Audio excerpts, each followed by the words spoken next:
जी बिस्मिल्लाहिर्रहमानिर्रहीम। जी व्यूअर्स, आज मैं जो टॉपिक डिस्कस करना चाह रहा हूँ वो हमारे पेशेंट्स में देखा है कि एक कॉमन सी कंप्लेंट है हीमाचूरिया।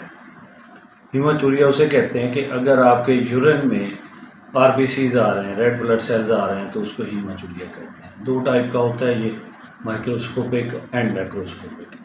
माइक्रोस्कोपिक हीमाचूरिया ये है कि above 3 to 5 RBCs low power field पे आ रहे हैं यूरिन में, तो उसको हम माइक्रोस्कोपिक कहेंगे। मैक्रोस्कोपिक ये है कि हीमाचूरिया ग्रास हीमाचूरिया है, जो आपको दूर से नज़र आ रहा है, यूरिन रेड आ रहा है, तो उसको ग्रास हीमाचूरिया कहेंगे। ये बताना ये था कि ये अक्सर पेशेंट कुछ ऐसा लोगों का बिहेवियर होता है कि वो या तो इसको बिल्कुल लाइटली लेते हैं या बिल्कुल बहुत ज़्यादा टेंशन लेते हैं। तो इसलिए मैंने कहा मैं आज आपको अवेयरनेस के लिए कुछ बातें डिस्कस कर। जी, हीमाचूरिया मैं बता रहा था कि ये हार्मफुल भी हो सकता है, हार्मलेस भी हो सकता है। हार्मफुल इसलिए हो सकता है कि कुछ डिजीज़ ऐसी हैं जो ख़तरनाक हैं, उनका इवैल्यूएट होना ज़रूरी है। और बाज़ दफ़ा मोस्टली छोटे मोटे कॉमन प्रॉब्लम्स होते हैं जिसके लिए ये हीमाचूरिया आता है।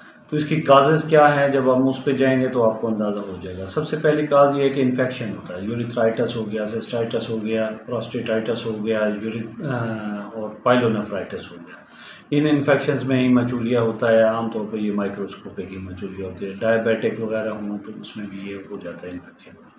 उसके बाद जो बड़ी वजह है वो है स्टोन फॉर्मेशन। अगर स्टोन्स हैं, ब्लैडर स्टोन है, यूरिटेरिक स्टोन है और किडनी स्टोन है, तो उसमें हीमाचूरिया होता है। तीसरी जो सबसे बड़ी वजह ये है कि कैंसर, प्रोस्टेट, सीए प्रोस्टेट अगर होगा उसमें भी आ सकता है। सीए जी, यूरोथेलियल कार्सिनोमा यूरिनरी ब्लैडर के अंदर होता है। इसके बाद आ गया रीनल सेल कार्सिनोमा। ये आमतौर पे ये पेनलेस होता है, रीनल सेल कार्सिनोमा। तो उसमें इसके बाद आ जाते हैं जी कुछ मेडिसिन हैं। अगर आप कुछ मेडिसिन ऐसी ले रहे हैं जिसमें ये हीमाचूरिया हो सकता है, अमाइनोग्लाइकोसाइड्स हो गए, साइक्लोफॉस्फामाइड हो गए और कार्डिक मेडिसिन हो गई, एंटीकोगुलेंट हो गए। इसमें आप जब भी लेंगे, एंटी कन्वल्सेंट मेडिसिन लेने से भी ये आमतौर पे ये हो जाता है, हीमाचूरिया होता है।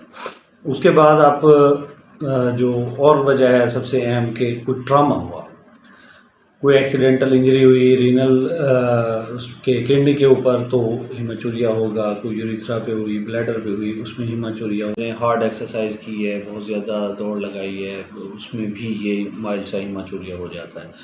तो व्यूअर्स, हम जाएंगे फिर इसको इन्वेस्टिगेट कैसे करना है। इन्वेस्टिगेट सिंपल से इसके मेथड हैं, यूरिन के टेस्ट हैं, यूरिन कंप्लीट है, यूरिन साइटोलॉजी है, और इसके बाद यूरिन कल्चर सेंसिटिविटी। ये इन्फेक्शन के लिए हम वो करें, रूल आउट करेंगे। स्टोन देखना है, कोई कैंसर है तो उसके लिए अल्ट्रासाउंड करा लेंगे। सीटी यूरोग्राफी भी की जा सकती है, उसमें ज़रा रूल आउट हो जाता है कि कहीं कोई मेलिग्नेंसी या ट्यूमर का कोई इशू तो नहीं है। उसके बाद आ जाता है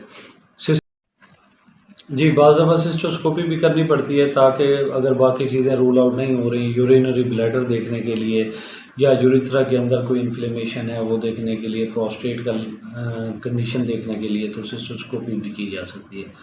मैनेजमेंट इनकी सिंपल है, उस हिसाब से अगर इन्फेक्शन है तो आप नज़दीकी किसी यूरोलॉजिस्ट से, अपने नियरेस्ट डॉक्टर से कंसल्ट करें, ताकि वो अच्छी आपको एंटीबायोटिक दे और अर्ली आप इसकी मैनेजमेंट करें।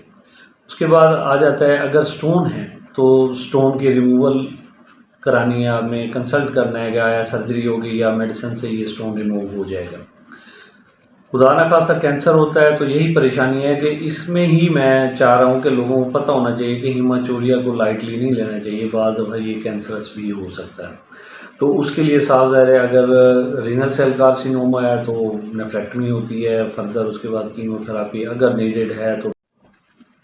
जी, बाज़ दफ़ा ये होता है कि वो कीमोथेरापी भी उसके बाद सर्जरी के बाद करनी होती है, या रेडियोथेरापी अगर एक्सटेंडेड है, सेकेंडरी फैल गए हैं तो फिर यूरिनरी ब्लैडर ट्यूमर में सिस्टोस्कोपी के साथ रिसेक्शन होगी, उसकी बायोप्सी ली जाएगी, उसके बाद फिर कीमोथेरापी और फर्दर रेडियोथेरापी की तरफ जाएंगे। सीए प्रोस्टेट का भी इसी तरह है वर्कअप, कि उनकी TUR भी करके उनके टिश्यूज़ लेके उनको हिस्टोपैथोलॉजी के लिए भेजेंगे और फर्दर उसके बाद ऑर्किएक्टमी करेंगे, इंजेक्शन देंगे, एंडोकर वगैरह देंगे और उसके बाद उसको कंट्रोल किया जा सकता है। लकीली इसमें जो कैंसरस चीज़ें हैं यूरोलॉजी के अंदर ये कंट्रोल होने के काबिल है। रीनल सेल कार्सिनोमा भी इन टाइम अगर हो जाए डायग्नोज तो वो रिमूव कर दिया जाए तो बच जाता है। ट्यूमर इसी तरह ब्लैडर ट्यूमर है, रिसेक्शन होती रहे तो सर्वाइवल रेट ज़्यादा है पेशेंट का। तो बस ये